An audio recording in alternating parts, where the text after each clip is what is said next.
عالی مرتبت سامعین و ناظرین، السلام علیکم ورحمۃ اللہ وبرکاتہ۔ اللہ کے پیارے محبوب صلی اللہ علیہ وآلہ وسلم اس حدیث کو اپنے رب سے روایت کرتے ہیں۔ حدیث قدسی ہے، ان اللہ کتب الحسنات والسیئات، بے شک اللہ تعالیٰ نے حسنات کو بھی اور سیئات کو بھی، نیکیوں کو بھی اور گناہوں کو بھی لکھ لیا ہے۔ ثم بین ذالک، وہ جو بیان ارشاد فرمایا گیا اس کی تفصیل یہ ہے، فمن ہم بحسنۃ فلم یعملھا کتبہ اللہ لہ عندہ حسنۃ کاملہ، جس نے کسی نیکی کا ارادہ کیا، جس کا کرنا پختہ عزم کے ساتھ، ارادے کے ساتھ طے کیا تھا، کسی وجہ سے نہیں کر پایا، تو ایک کامل نیکی اللہ کے ہاں لکھ دی جاتی ہے۔ فَإِنْ هُوَ ہَمَّ بِهَا وَعَمِلَهَا كَتَبَهَا اللَّهُ لَهُ عِنْدَهُ عَشْرَ حَسَنَاتٍ إِلَى 700 ضِعْف إِلَى أَضْعَافٍ كَثِيرَةٍ، اور اگر اس نے جو نیکی کرنے کا عزم کیا تھا وہ نیکی کر لی، تو اللہ جل شانہ اس کو اپنے ہاں 10 گنا سے لے کے 700 گنا تک لکھ لیتا ہے۔ اس کی طرف سے اتنی نیکیاں اللہ جل شانہ کے ہاں تحریر کر لی جاتی ہیں، حتیٰ کہ فرمایا الی اضعاف کثیرہ، 700 گنا سے بھی زیادہ اللہ جل شانہ اس نیکی کا اجر نیکی کرنے والے کو عطا فرماتا ہے۔ اور پھر ارشاد فرمایا ومن ہم بسیئۃ، جس نے کسی گناہ کرنے کا ارادہ کیا اور اس کا ارادہ پختہ تھا کہ میں گناہ کروں گا، فلم یعملھا، لیکن اس نے گناہ نہیں کیا، کتبہ اللہ لہ عندہ حسنۃ کاملہ، تو کامل نیکی کا ثواب اس کے نامہ اعمال میں درج کر دیا جاتا ہے۔ یہ اس صورت میں ہے کہ جب اس نے گناہ ترک کیا اللہ سے ڈرتے ہوئے۔ اگر تو ایسا ہے کہ وہ کوئی گناہ کرنے جا رہا تھا لیکن آگے سے کوئی اور عارضہ لاحق ہو گیا اور وہ نہیں کر پایا، اس صورت کے اندر نہ نیکی لکھی جاتی ہے نہ گناہ لکھا جاتا ہے۔ لیکن اگر اللہ سے ڈرتے ہوئے اس کو خیال آ گیا، ارادہ پختہ تھا یہ گناہ کروں گا، لیکن اس نے گناہ نہیں کیا، تو اللہ جل شانہ ایک کامل نیکی اس کے نامہ اعمال میں درج کر دیتا ہے۔ فَإِنْ هُوَ ہَمَّ بِهَا فَعَمِلَهَا، اور اگر اس نے کسی گناہ کرنے کا عزم مصمم کیا تھا، ارادہ کیا تھا، اور اس نے پھر وہ گناہ کر بھی لیا، کتبہ اللہ لہ سیئۃ واحدہ، تو اللہ تعالیٰ جل شانہ اس کے نامہ اعمال کے اندر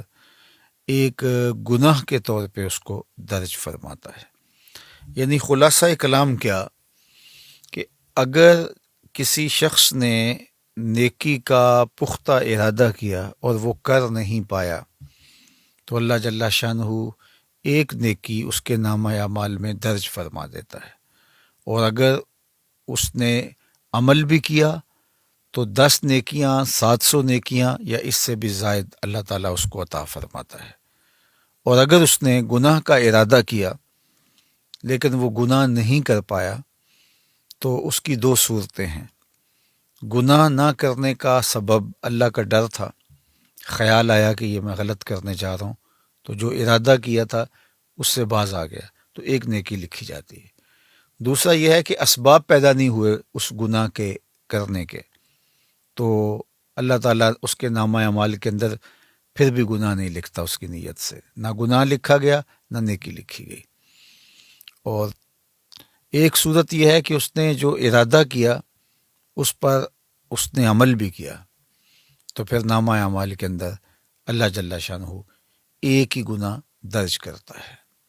اللہ اکبر۔ اور اس پر حضرت ابو ہریرہ رضی اللہ تعالی عنہ سے ایک روایت مروی ہے، وہ سماعت کر لیجیے، اور وہ بھی صحیح بخاری میں ہے۔ جو میں نے روایت آپ کے سامنے رکھی یہ بخاری میں بھی ہے، مسلم شریف میں ہے،